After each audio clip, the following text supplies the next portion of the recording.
Hello everybody, this is Roller Window Bros. In this video segment, we're going to discuss modules 2 and 3, comparing values within Daz Studio with Daz Scripting, and how to block your code within Daz Studio when you're doing Daz Scripting.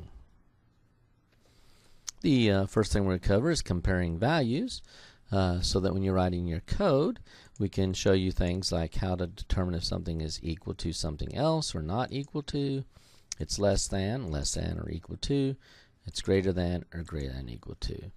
Now, of course, these mostly be mathematical functions, and you can see they look like things you would use in math. So we'll go ahead and begin, and we will cover how to compare values within Daz Studio using Daz Scripting. Here we've gone ahead and drew up a demonstration script. And if you look, it looks a little strange.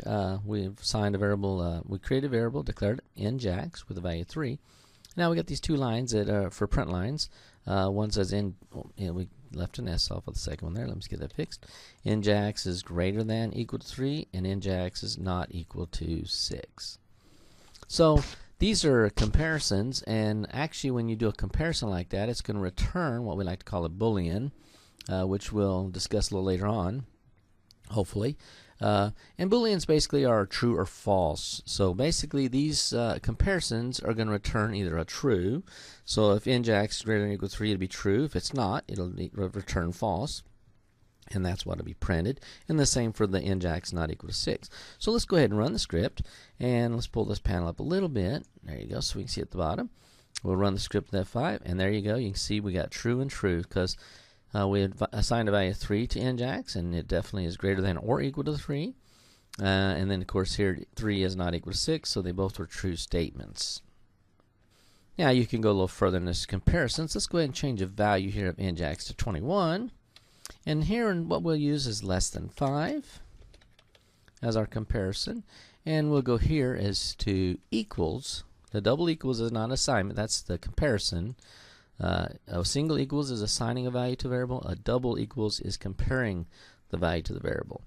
So in the first one, it's going to be his njax less than 5 and his njax equal to 6. So when we run this one with F5, you'll see the bottom answers are false and false because, of course, 21 isn't less than 5, so that'd be false.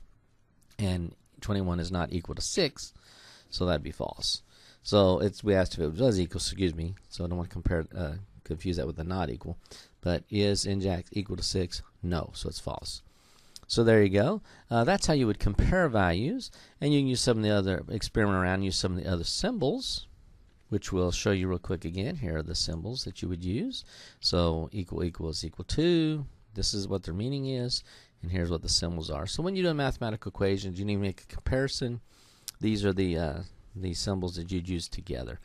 Okay, and now we'll move on to blocking your code, and we'll explain what that is. So basically we return back here to Daz Studio 4.9, and when we go over to the blocking your code, basically a lot of times you'll have information that you're coding in together, and you have more than one command that you want to be grouped up. So what we do here is we're going to go ahead and show you how to block your code. And normally you block your code with the open and close brackets, which will show you. We'll go back and show you really quick. Here we go. The open bracket, of course, is this little curly brace, and the closed bracket is this other little curly brace right there. So that's how you would group together strings of commands or sections of commands. You can see here that we've loaded an example, and you can see that at the top we've got the open and close braces containing these two commands, the assigning the value to my taxes, and of course there's a print function in there. And then of course if on the else after there, you see that we got another line with the open and close brackets. But what we recommend is for readability, especially when you get into larger scripts. It's going to be if you have to go debug, you have problems and you're trying to track them down. It's easier if you actually use the open and close brackets like this, and you separate each of your command lines onto its own line and tab them indent so that you can kind of just makes the readability a lot clearer. So that would be how you use the open and close brackets when blocking your code together. And like I said, blocking, just make sure all those commands belong together, so if that piece is executed or not, they all get done.